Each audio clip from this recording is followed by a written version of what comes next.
Hello, I'm Daniela. Today's video is a fun one that I have in store for you. It's based on a video by the Happily Ever Crafter. She paints what she calls ghosties, and they are adorable. It's just a cute ghost painting. She uses gouache, so I kept to that formula and used that medium. It's kind of a cross between watercolor and acrylic painting, but not quite either one. I'm not sure how I feel about gouache. I enjoyed the painting and I had fun with it, but my gouache paints were old. They didn't really behave. They were thick. I watered them down. With more practice, I think I would enjoy it. But if you like to acrylic paint or you like to watercolor, my advice would be to stick to those. You don't have to run out and get some gouache. I created a video that was a whimsical ghost. And of course, I put it on a beach because, well, that's been running through my mind lately, beaches. And beaches and Halloween, well, that's kind of unusual. Now let me show you what I did, and I give some tips along the way. I sped up this painting. It took me a couple of hours, but I tried to whittle it down to just the important parts for you, things that might be helpful for your technique. So for my painting, I wanted to find a frame that would be worthy of a ghost painting. So I found this frame at the dollar store. It's just plastic, but I like the shape and the color works for me. I took a piece of mixed media paper and cut it down to size so it fits in the frame. And it does come with glass, but the glass on film reflects and you get a lot of feedback, and I just want you to see the painting. So this is the size I'm going to make and the frame I'm going to use. I'll tape this paper down and we can get started with the painting. Now I'm using gouache paints. I like to keep them off camera because they are very deep. Each one of these is its own little pouch here, this little cube. This is unopened of white. They're gooey, interesting consistency. They're kind of like a combination of watercolor and acrylic. At least many people describe them as such. I feel like they're an opaque watercolor. And I think that's important to mention because when you put down a layer and it dries, it reworks and it comes up again with a new wet layer. So that's how they're like watercolor.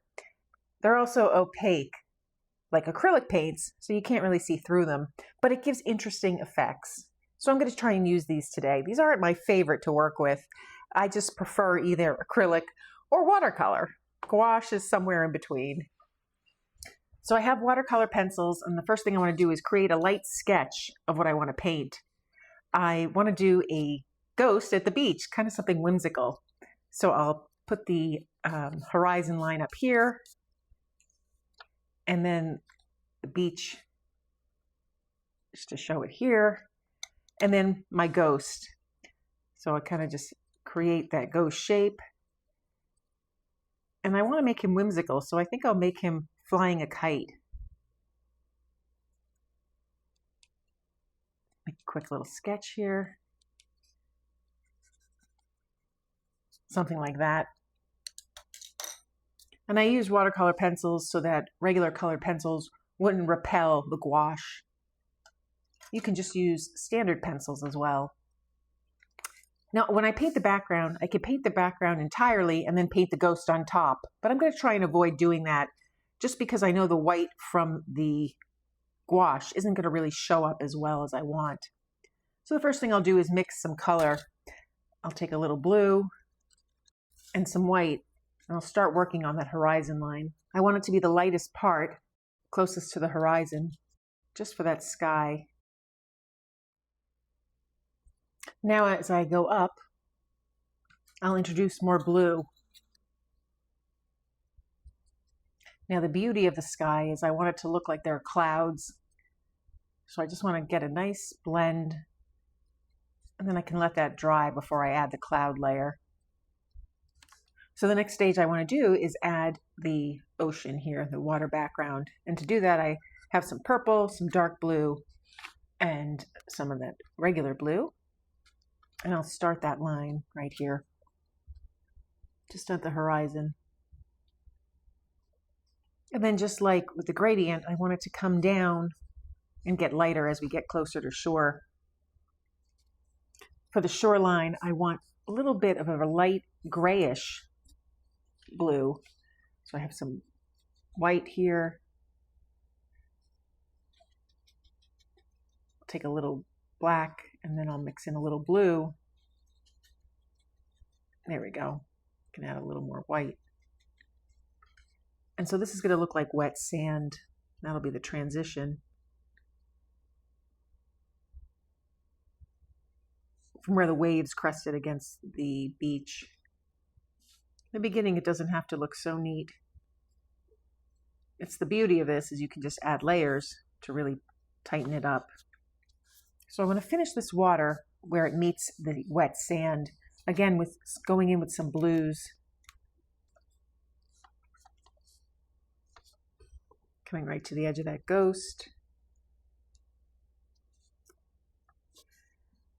And I'll just put a few little waves using that color just to tie it in over here.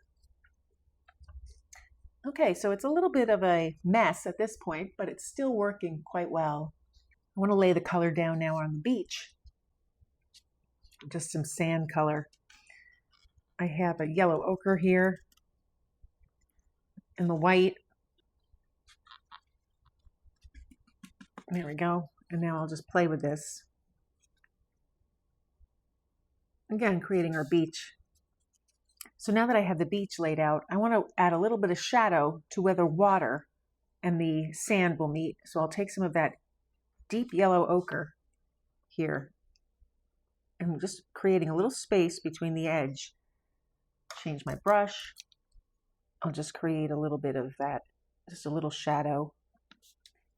So once I have that line, I can take a soft brush and just feather that out.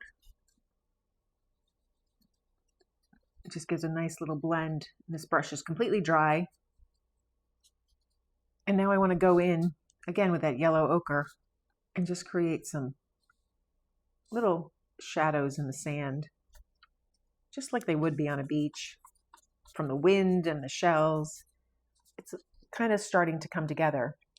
So to block out that ghost, I'm just going to take simple white and I'm going to paint all over that shape. And I'll work on getting the edges the way I want them. Yellow ochre, put that on. Again, I'm just blocking out the initial shapes of the hat. We'll go in there and add a little shadows in the future. While the gouache is wet, I'm going to go in with a darker brown, mixing it with the yellow ochre, and just start to shade it a little bit. So it's starting to come together. Now I don't like the patchiness around the head, so I'm going to go in with a fine brush and try and recreate that color. Just little strokes around it and then blend that out.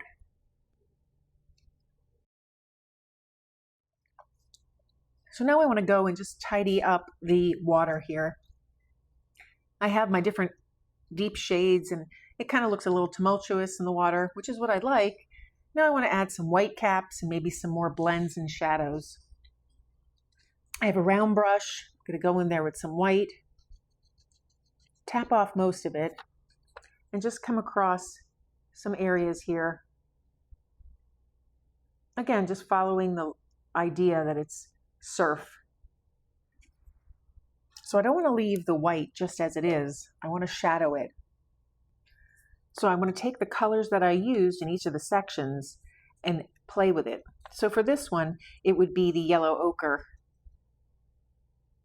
I don't need a lot on my brush, but I just want to play with it, breaking up all that white. And while I have a little on my brush, I can add just a little more dimension here and there on the sand.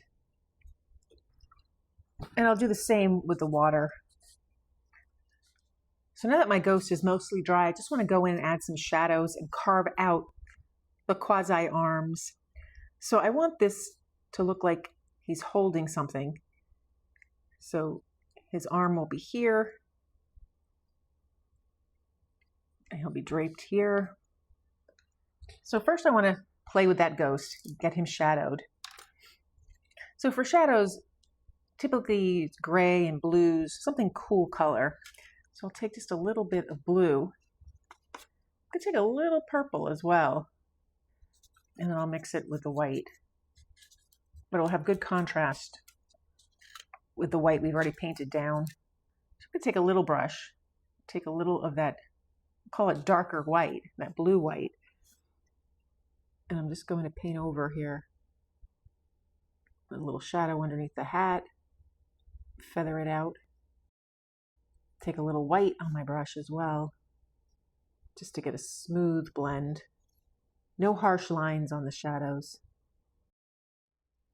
If I make the drapes too thick, that's okay. I'll come back in with the white and go over that as well. Maybe come over here so he has somewhat of a nose. So I've sketched out some shape here. Now I want to go and blend it. Take a smaller brush and just some of the white and just kind of play around. I still want those drapes to show, but not be quite so harsh. I'll continue just doing linear lines. Now to make the ghost look like he's floating, I just want to put a little bit of shadow underneath him.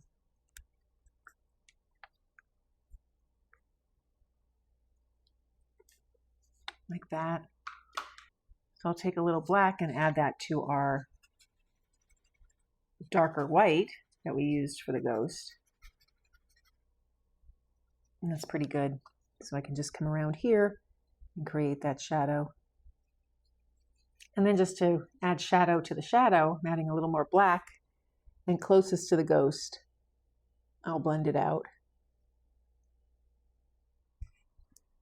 So now I want to add the kite, and I get to choose a color. I think I want something cheerful, so maybe a pink and yellow kite. Sketching out the sides.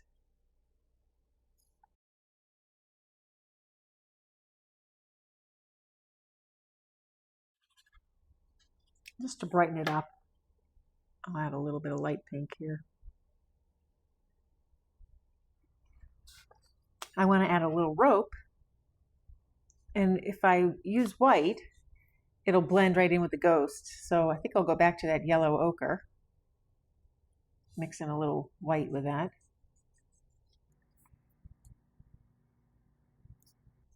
Just add that string.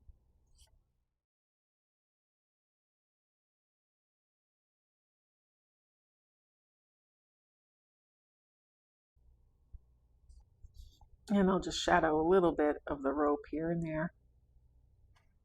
And I think I want to add like a yellow streamer to my kite here, maybe an orangey yellow.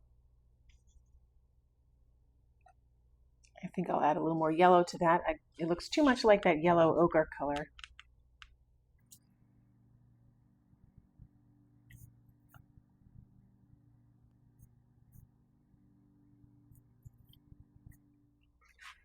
Now I want to go back and brighten up that kite.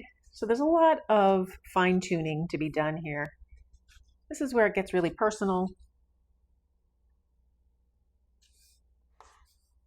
Before I add the eyes on the ghost, I'm going to just tidy up that horizon line. So I'm going to take a little white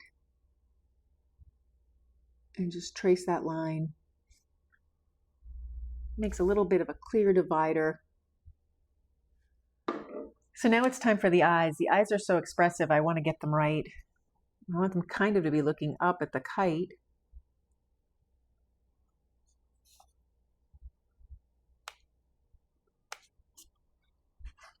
So I mark where I want the eyes.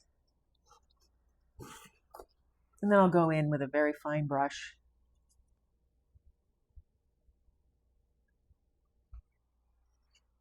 So looking at this, there's so many more things I'd like to do, but I think I'm going to leave it at that.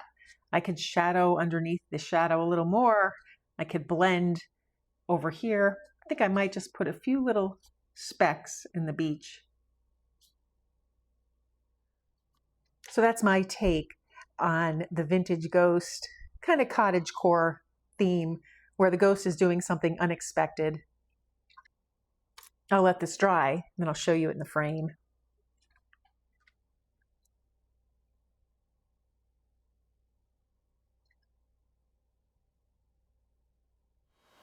So that's how I created my ghostie, inspired by the Happily Ever Crafter.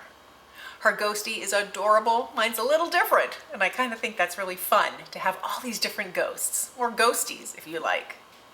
If you found this video helpful, please give it a thumbs up and be sure to subscribe. And if you paint your own ghostie in whatever medium you like, tag me on Instagram. I'd love to see your work.